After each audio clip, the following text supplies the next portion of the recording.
আসসালামু আলাইকুম বন্ধুরা, আমার হাতে রয়েছে স্যামসাং এর এমটিকে সিপিইউর একটি সেট। আজকে এই সেটটাকে সিপিইউ রিভল করব।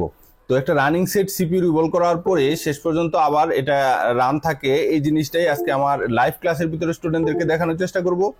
আর ইউটিউব এবং ফেসবুকের মাধ্যমে যারা দেখছেন, ইনশাল্লাহ শেষ পর্যন্ত আমাদের সাথে থাকবেন। বন্ধুরা, শুরুতে আমরা 392 হিট রাখছি, আর হাওয়া কত আছে? হাওয়া আছে 39। তো এই হিট এবং হাওয়াটার একটা ভালো কম্বিনেশন কিন্তু থাকতে হবে। আর আপনি যেই হট এয়ার গানটা ইউজ করতেছেন, এই হট এয়ার গানের যেটা মাথা, যেটা হট এয়ার গানের নিপেল, এটা একটু বড় হইতে হবে। যদি বড় না হয়, ওই ক্ষেত্রে আপনার শুধু হট এয়ার আইসিটার যে কোনো একটা প্রান্তে হিট লাগবে, আর ওই অংশটা ফুলে ওঠার সম্ভাবনা আছে। সুতরাং এটার মাথাটা যথেষ্ট মোটা থাকতে হবে, যাতে সুন্দরভাবে আইসির সবটুকু জায়গায় হিট হয়। তো আমাদের আইসিটা এখন উঠে গেল। তো আমাদের যে হট এয়ার গানটা, এটা কুইকের একটা দামি হট এয়ার গান। তো ওটা দিয়ে আমি জাস্ট কাজটা করলাম। তো এর পরবর্তী আমাদের স্টেপ হবে, বন্ধুরা, এই মুহূর্তে আমরা জাস্ট এটাকে পরিষ্কার করার চেষ্টা করব। পরিষ্কার করতে আমরা এখানে হিট রাখছি 327 এবং ইয়ার আছে 35-এর মধ্যে। তো এর চেয়ে বেশি হিট দিলে মাদারবোর্ডটা যে কোনো মধ্যে ফুলে যেতে পারে, অথবা এর পাশে যে কোনো আইসি উঠে যেতে পারে। তো এই জন্য সতর্কতার সাথে আমাদের এটা পরিষ্কার করতে হবে। এখন আমরা এটাকে জাস্ট পরিষ্কার করব।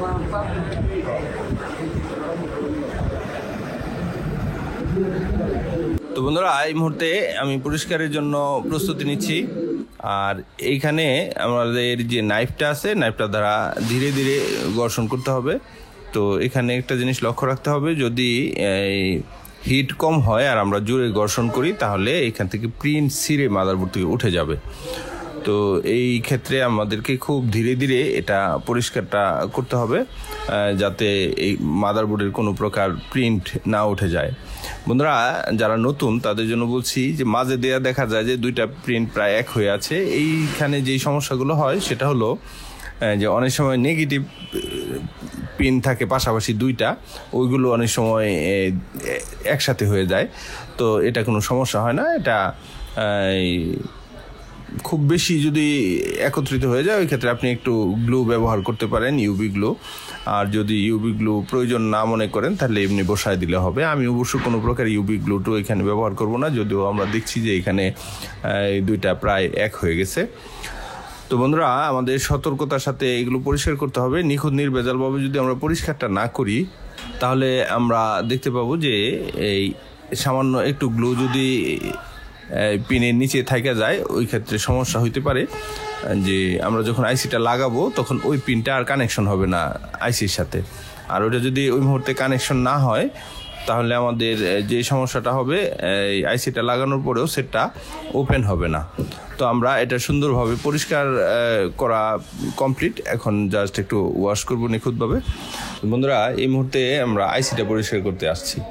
আইসিটা পরিষ্কার করতে হলে কতগুলো জিনিস সতর্কতার সাথে মনে রাখতে হবে। সেটা হলো, প্রথম কাজটাই হবে যে তাতালের তাপমাত্রা কত রাখবো। তাতালের তাপমাত্রা যদি 400-র মধ্যে রাখা হয়, 450-র মধ্যে রাখা হয়, তাহলে আইসিটা নষ্ট হয়ে যাবে। আমরা জানি যে এখানে যে রাংগুলো ব্যবহার করা হয়েছে, এটা 138°C তাপমাত্রায় রাংটা গলে। তো আমাদের তো 250°C হইলেই চলে। সুতরাং তাপমাত্রা যত কম দিয়ে এটা পরিষ্কার করা যায় তত ভালো। আর আইসিটা পরিষ্কার করতে যে সতর্কতাগুলো অবলম্বন করতে হবে, এর প্রথমটা গেল তাতালের ব্যবহার। আর এটাই অনেকবার তাতাল দেয়া এটা ঘর্ষণ করা যাবে না। বারবার ঘষতে দেখা যাবে যে হয় আইসির 2-3টা প্রিন্ট একলগে হয়ে গেছে, অথবা এটা অতিরিক্ত ঘর্ষণে নষ্ট হয়ে গেছে। তো আমরা এই মুহূর্তে আইসিটা বল করতেছি। তো দেখা গেছে যে আইসিগুলো অনেক সময় একবার বল করলে সুন্দর হেলদি হয় না। তো আমরা এই জন্য 1বার 2বার 3বার বল করতে পারি। যদি দেখা যায় যে কোনো কারণে একটা আইসি ছোট রইলো আর একটা আইসি বড় রইলো, এরকম হইলে দেখবেন যে আপনার হয় ক্যামেরাটা আসতেছে না, না হয় কোনো একটা সমস্যা হইতেছে। তো এই বিষয়গুলো সেভ করার জন্য আপনাদেরকে অবশ্যই যে কাজটা করতে হবে, সেটা হলো আইসিটাকে নিখুঁত নির্ভেজালভাবে বল করতে হবে, যে প্রত্যেকটা বল যেন সমান থাকে। তো আমরা এই মুহূর্তে জাস্ট একটা পেজ দিয়ে আবার হিট দিয়ে নিব, যাতে যদি কোনো একটা বল একটু হেরফের থাকে এটা যেন সুন্দর হয়ে যায়। আমরা দেখতেছি প্রায় মুক্তার দানার মতো প্রত্যেকটা বল চকচক করতেছে। বন্ধুরা, এই মুহূর্তে আমরা আইসিটা আবার ইনস্টলিং করতে যাচ্ছি। তো আমাদের প্রথম যে কাজটা হবে, আইসিটা যাতে উড়ে না যায় সেই দিকটা লক্ষ্য রেখে আমাদের প্রথমে আইসিটা বসাইতে হবে। বসানোর সময় সাইড দিয়ে যে ওই গোল্ডেন কালারের দাগগুলো আছে এটা দেখে সুন্দরভাবে আমরা আইসিটাকে বসাই দেব। তো আইসিটা বসানো শেষ হলে এরপরে স্টেপ হলো আমরা হিট দেব। হিটটা যদি আমাদের হাওয়াটার পরিমাণ অনেক বেশি থাকে তাহলে যে কোনো মুহূর্তে এটা উইরা যেতে পারে। তো এই দিকটা বিবেচনা করে আমাদেরকে হাওয়া দিতে হবে একেবারে। তো আমরা এই মুহূর্তে অল্প পরিমাণে হাওয়া দিয়ে আইসিটা ইনস্টল করার চেষ্টা করব। তো বন্ধুরা, আমরা লক্ষ্য করছি যে এখানে হিট রাখা হয়েছে 352। তো কারণ হলো যে আমরা যদি এখন অনেক বেশি হিট এবং হাওয়া দেই তাহলে আইসিটা এখান থেকে উড়ে যেতে পারে। এই জন্য প্রথমে অল্প হাওয়া এবং অল্প হিটের মাধ্যমে আমরা জাস্ট এটাকে বসায় নিব।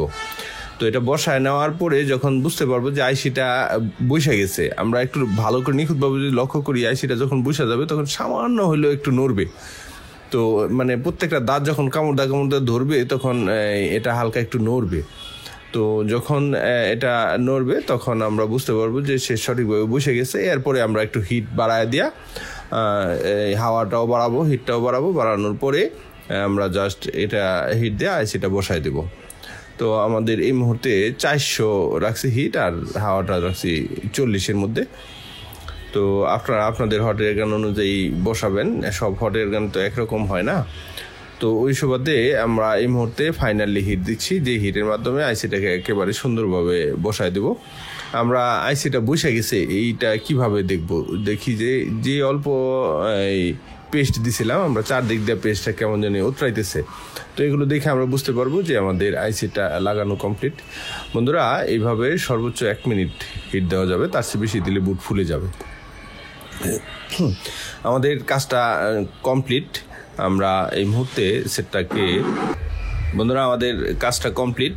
এখন আমরা জাস্ট সেটটাকে ওপেন করে দেখানোর চেষ্টা করব।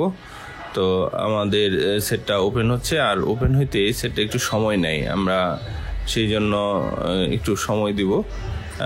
সেটটাতে লক আছে, অবশ্য লকটা আমাদের জানা নাই। আমরা জাস্ট ইমার্জেন্সি কলে এসে আপনাদেরকে এখানে জাস্ট ক্লিক করে দেখানোর চেষ্টা করছি। বন্ধুরা, আমাদের সাথে থাকার জন্য সকলকে ধন্যবাদ জানাচ্ছি।